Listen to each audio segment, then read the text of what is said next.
Hello guys, welcome back to my channel. So summer season is here in full swing and I find it very difficult to spend too much time in the kitchen, and I'm on the lookout for quick recipes which you can prepare easily and don't require much preparation.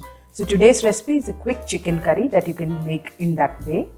The ingredients list is given in the description box below, so do check it out.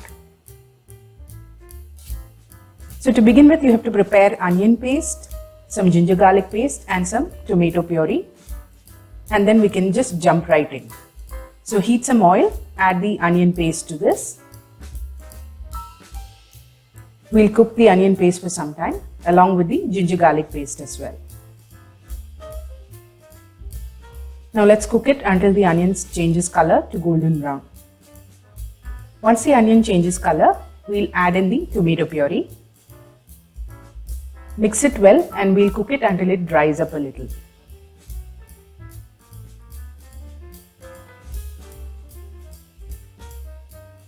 Once it's nice and dry, we'll add in all the spice powders.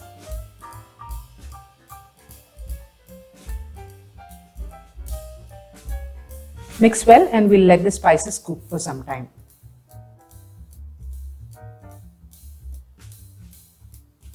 Now let's add the salt to taste. Mix again, and once it's cooked for some time, we'll add in the cleaned chicken pieces. You can use boneless chicken pieces to cut down on the cooking time further. We'll just saute the chicken until it changes color slightly.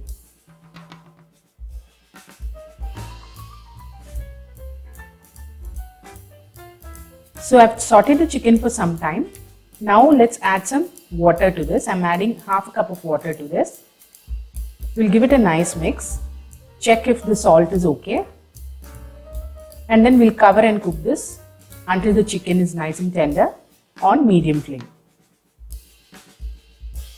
So the chicken is cooked nicely. Now let's add some chopped coriander leaves and the quick chicken curry is ready. You can serve this with rice or chapati. So do try this recipe at home and let me know in the comment section. I'll see you next time with a new recipe. Until then, bye-bye.